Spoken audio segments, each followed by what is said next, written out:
इस वक्त नाज़रीन इकराम हमारे खित्ते में बहुत कुछ बहुत तेजी से तब्दील हो रहा है। एक जानिब तो ईरान के हवाले से 4-5 बड़ी डेवलपमेंट्स हैं पिछले चंद घंटों की, लेकिन इन सब डेवलपमेंट्स में सबसे तशवीशनाक डेवलपमेंट यह है कि ईरान का हुकूमती तैयारा उड़ान भरते ही गायब हुआ है। तेहरान से इस तैयारे ने उड़ान भरी है। इस तैयारे का ताल्लुक ईरान की हुकूमत से है। एक जानिब प्रोटेस्ट्स बहुत तेजी से आगे बढ़ रहे हैं। इन प्रोटेस्ट के साथ ही साथ अब ईरान की सड़कों पर ईरान की हुकूमत के हक में मुजाहिरीन भी निकल आ चुके हैं और इससे दो तरह के मुजाहिरीन आमने सामने आए हुए हैं। और इस सारी सिचुएशन में कहीं पर भी कुछ भी जरा सा भी अगर गलत होता है तो एक बड़ी तबाही की तरफ मामला जा सकता है। और वेस्ट नजरें जमाए हुए है। अमेरिका जो है वो पहले ही कह चुका है कि भाई हम स्ट्राइक करने के लिए तैयार बैठे हैं। जैसे ही हालात वॉलेटाइल हुए, जैसे ही सिचुएशन आउट ऑफ कंट्रोल हुई, तो जो लेटेस्ट 4-5 डेवलपमेंट्स हैं वो इस जानिब एक बहुत वाज़ेह इशारा करती हैं कि ईरान में होने क्या जा रहा है। मैं सारी खबरें आपके सामने रखता हूं। वहीं दूसरी जानिब अफगानिस्तान से ईरान पर हमला, यह भी एक ऐसी खबर है जिसने ईरान को हिलाकर रख दिया है। अफगानिस्तान की इस सारे सिनेरियो के अंदर जो एंट्री है वो बहुत तशवीशनाक है और पाकिस्तान भी सिचुएशन को क्लोजली ऑब्जर्व कर रहा है। और तालिबानी रिजीम के हवाले से भी मेरे पास खबर है क्योंकि तुर्की ने तालिबान हुकूमत पर एक बड़ी स्ट्राइक की है। पाकिस्तान का काम तालिबानी रिजीम के हवाले से आसान होता जा रहा है। मैं सारी डिटेल, सारी खबरें जल्दी जल्दी आपके सामने रखता हूं, लेकिन उससे पहले वही दरखास्त जो पिछले चंद ब्लॉग्स में आपके सामने रखी कि हमारे इस यूट्यूब चैनल को भारत, अफगानिस्तान और मुतअद्दिद पाकिस्तान मुखालिफ अकाउंट्स की तरफ से रिपोर्ट किया जा रहा है। इस रिपोर्टिंग का असर जाहिर करना आपके हाथ में है। इस वीडियो को लाइक करें, एक के बजाय ज्यादा से ज्यादा जितने कमेंट्स हो सके वो आपने करने हैं और हो सके अगर पॉसिबल हो तो इस वीडियो को आपने व्हाट्सएप ग्रुप्स के अंदर शेयर भी करना है। सबसे पहले तो नाज़रीन इकराम मैं आपको यह बताऊं कि इस वक्त ईरान के अंदर सूरत हाल कशीदा है और इसमें कोई दूसरी राय नहीं है कि ईरान के अंदर सिचुएशन जो है वो आउट ऑफ कंट्रोल होती जा रही है। और एक वो प्रोटेस्ट है जो दिन की रोशनी में होता है और फिर कुछ प्रोटेस्टर्स हैं जो रात की तारीकी में निकलते हैं। ईरान के अंदर गवर्नमेंट बिल्डिंग्स, मसाजिद, स्कूल, अस्पताल, जो पुलिस स्टेशंस, IRGC के कैंप्स, इन सब को कुछ ऐसे प्रोटेस्टर्स हैं जो निशाना बनाते हैं। अब एक तरफ ईरान की गवर्नमेंट ये कहती है कि भाई ये प्रोटेस्ट जो ईरान के अंदर हो रहे हैं बिलाशुबा ये मुआशी हालात के हवाले से थे, लेकिन अब इन्हें सैबोटाज किया जा रहा है। इन एहतजाजों के अंदर जो एक्सटर्नल फोर्सेज हैं, ये ईरान का मौक़िफ़ है कि वो अपना असर व रसूख इस्तेमाल करके इस एहतजाज को एंटी रिजीम एहतजाज के तौर पर पेश कर रहे हैं और इस एहतजाज को वो चाहते हैं कि ये पुरतशद्दुद हो ताकि ईरान के अंदर कोई एक्टिविटी हो जिसको प्रीटेक्स्ट के तौर पर इस्तेमाल करके कोई ना कोई कार्रवाई कर दी जाए। अब आप यही देख लें कि जो एग्जाइल्ड रजा पहलवी हैं उन्होंने क्या कहा है जी, उन्होंने कहा है कि भाई मैस डेमोन्स्ट्रेशंस करो और वो वहां से अब अपनी स्टेटमेंट्स दे रहे हैं।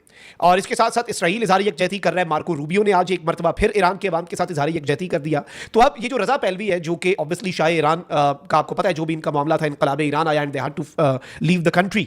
अब नाज़रीन इकराम रजा पहलवी जो है उन्होंने जो ऑयल, गैस और एनर्जी सेक्टर्स के अंदर वर्कर्स हैं उनके लिए मैसेज दिया है कि भाई आप हड़ताल पे चले जाएं, आप जो है वो स्ट्राइक कर दें नेशन वाइड और पूरे मुल्क का पहिया जो है वो जाम हो जाना चाहिए। यानी वो भी इस सब के अंदर अपनी स्टेटमेंट्स दे रहे हैं। अच्छा, इसके साथ ही साथ अब खबर जो है वो बड़ी इंटरेस्टिंग है। एक जानिब ईरान के अंदर हुकूमत के खिलाफ एहतजाज, एक मुआशी पॉलिसीज के खिलाफ एहतजाज जो कि अवाम का एहतजाज है, दूसरा ऐसे एहतजाज हो रहे हैं जिनमें रजा पहलवी के हक में और सुप्रीम लीडर तक के खिलाफ नारे जो हैं वो लगाए जा रहे हैं। और कुछ विजुअल्स ईरान के अंदर से आ रहे हैं जिसमें खवातीन सिगरेट पी रही हैं और अपने सिगरेट से सुप्रीम लीडर जो है उनकी तस्वीर जला रही हैं। और ये जो प्रोटेस्ट है इनके वाले से ईरान की गवर्नमेंट का ये मौक़िफ़ है कि भाई ये इन प्रोटेस्ट के पीछे अमेरिका और इसराइल है। लेकिन अब कुछ और डेमोन्स्ट्रेशंस भी हुई हैं ईरान के अंदर और वो हैं ईरान की हुकूमत के हक में। यानी जो अमेरिका का एक नैरेटिव है और अमेरिका के हवाले से ईरान का नैरेटिव है कि जी अमेरिका इन्वॉल्व होने की कोशिश कर रहा है। ईरान के सुप्रीम लीडर ने भी लगातार बहुत सी स्टेटमेंट्स दी हैं, ट्वीट्स की हैं। कल जुमे का खिताब जो था वो बड़ा इंपॉर्टेंट था। तो उस सब के अंदर इन्होंने तेहरान के अंदर ईरान की जो मौजूदा गवर्नमेंट है उसके हक में भी प्रोटेस्ट हुए हैं। तो 3 तरह के प्रोटेस्ट हमारे सामने हो गए।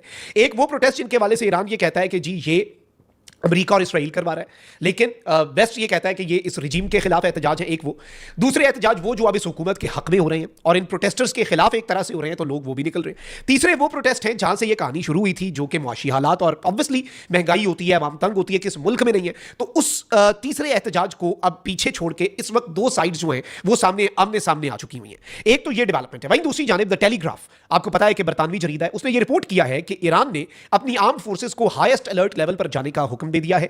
IRGC जो है Islamic revolutionary guard core Iran की सिपाही पासदारान इनकलाब, उसकी यूनिट जो है उन्होंने अपनी अंडरग्राउंड मिसाइल सिटीज जो उन्होंने बनाई हुई हैं उनके अंदर उन्होंने अपनी जंगी तैयारियों को तेज कर दिया। पूरे के पूरे शहर आबाद हैं, अंडरग्राउंड शहर आबाद हैं जिनमें मिसाइल्स हैं। ईरान का अपना पूरा जो उनके हथियार हैं सब कुछ वहां पर है।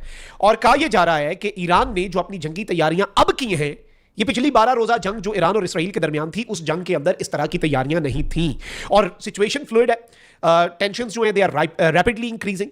इस सब के अंदर 2-3 और बड़ी डेवलपमेंट्स भी हैं। ईरान जो है नाज़रीन इकराम उसने ये क्लेम किया है कि 100 मुसल्लह जो मुजाहिरीन है, एक तो होता है कि बंदा मुजाहिरा कर रहा है ना, एक वो मुजाहिरीन जिनके पास हथियार है।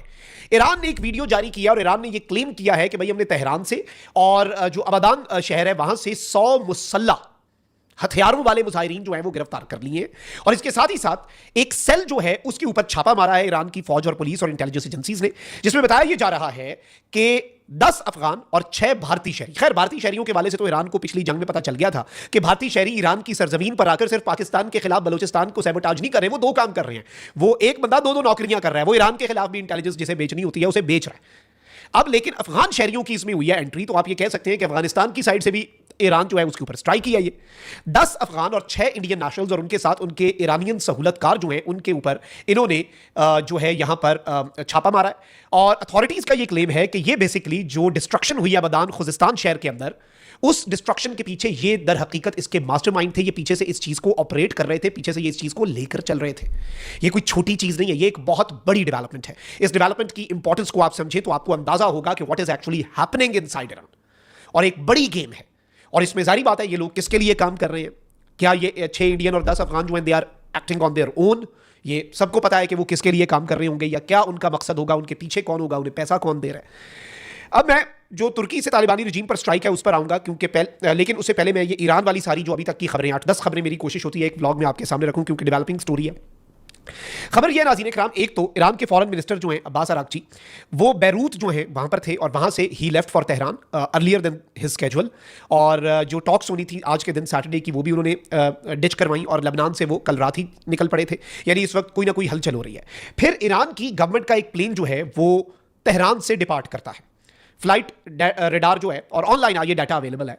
तेहरान से ईरान की गवर्नमेंट का तैयारा which is operated by Meraj Airlines, JJ26 इसका नंबर है और ये A321 है। ये बेसिकली नाज़रीन इकराम तैयारा इधर से उड़ान भरता है तेहरान से, और उसके बाद अचानक से ये अपने फ्लाइट ट्रैकर्स जो हैं जितने ऑनलाइन उन पर से गायब हो जाता है। और ये it actually began flying towards south, यानी साउथ वाला जो हिस्सा ईरान का उसकी तरफ ये जहाज गया और अचानक से ये वैनिश कर गया। तो जो ट्रैकर्स हैं उनसे तो ईरान के एक बॉर्डर की तरफ ये जा रहा था। और अब ये सवाल हो रहा है कि इस पर कौन था, क्या हो रहा है, कि अंदर खाते कोई मीटिंग्स हो रही हैं या कोई ईरान के अंदर ही लोगों को इधर उधर किया जा रहा है। क्योंकि ऑब्वियसली से पहले भी हमने देखा था पिछली जंग के अंदर के एक खबर जो है वो हमला करने वालों पर के पास थी और उन्होंने बड़ी प्रिसीजन स्ट्राइक्स की ईरान के ऊपर। तो ये भी एक तैयारे वाली जो डिटेल है ये बड़ी इंपॉर्टेंट। अब आते हैं दूसरे टॉपिक पर। नाज़रीन इकराम, तालिबानी रजीम से आपको पता है कि पूरी दुनिया ही तंग है, तमाम हमसाया मुल्क तंग हैं। ताजिकिस्तान क्या, उज़्बेकिस्तान क्या, ईरान क्या, पाकिस्तान क्या, चाइना क्या, रशिया क्या, अमेरिका क्या। अब एक और ब्रदर मुल्क जो है उसकी एंट्री हुई है और तुर्की जो है उसकी पुलिस की ने एक रिपोर्ट जारी की है जिसमें उन्होंने कहा है कि जो ड्रग ट्रैफिकिंग है यूरोप, पूरे यूरोप को, उसके पीछे अफगानिस्तान का हाथ है। और एंटी नारकोटिक्स डिपार्टमेंट है ये, और इन्होंने कहा है कि भाई जो पॉपी कल्टीवेशन है अफगानिस्तान के अंदर उसके ऊपर रिस्ट्रिक्शंस के बावजूद अफगानिस्तान जो है ये वो मुल्क है जो सेंट्रल किरदार अदा कर रहा है प्रोडक्शन में और ट्रैफिकिंग में, इलिसिट इलीगल ड्रग्स जो है उनकी। और टर्की ड्रग्स रिपोर्ट के मुताबिक अफगानिस्तान जो है वो सबसे ज्यादा रेडार पे है। यानी ये तालिबानी रजीम ये वाला भी अपना वादा जो दुआ एग्रीमेंट के अंदर था ये इसे पूरा नहीं कर पा रहे। अच्छा, तुर्की की इस रिपोर्ट के खिलाफ तालिबानी रजीम फौरी तौर पर उठ खड़ी हुई और इनकी जो एक नाम नेहाद, ये तो एक कब्जा ग्रुप है, कोई यहां पर रिप्रेजेंटेटिव गवर्नमेंट तो नहीं है, लेकिन इनका जो नाम नेहाद इंटीरियर मिनिस्ट्री है इनकी, उन्होंने कहा है कि भाई टर्किश पुलिस के हम तमाम जो क्लेम्स हैं उन्हें हम रिजेक्ट करते हैं कि जी अफगानिस्तान जो है वो हेरोइन का सबसे बड़ा सोर्स है। और ये अब्दुल मतीन खानी है, इन्होंने कहा है कि भाई अफगानिस्तान की करंट सिचुएशन को तुर्की ने इग्नोर किया है और स्ट्रिक्ट मेजर्स हमने ले लिए हैं। सुप्रीम लीडर जो है तालिबान के, उन्होंने कहा है कि नारकोटिक्स को एलिमिनेट करना है। और भाई सुप्रीम लीडर ऊपर ऊपर से जो आपका स्टेटमेंट देता है, क्या आप लोग दहशतगर्दी को रोक पाए? आप लोग तो खुद नॉन स्टेट एक्टर्स हैं, आप लोग दूसरे नॉन स्टेट एक्टर्स को किस मुंह से रोकेंगे? इसी तरीके से ड्रग्स का जो मामला है, लेकिन तुर्की ने यह बड़ी स्ट्राइक की है और तालिबानी रजीम को और अफगानिस्तान को लाकर कटहरे में खड़ा कर दिया है। हर गुजरते दिन के साथ अफगानिस्तान के हवाले से पाकिस्तान का मौकिफ जो है वो दुरुस्त साबित होता जा रहा है और पाकिस्तान जो है वो इस सब के अंदर सुरखरू होता जा रहा है, जो कि इंतहाई अहम तरीन अपडेट है। कमेंट सेक्शन में राय का इजहार जरूर कीजिएगा। अपना बहुत ख्याल रखें। अल्लाह निगहबान। पाकिस्तान जिंदाबाद।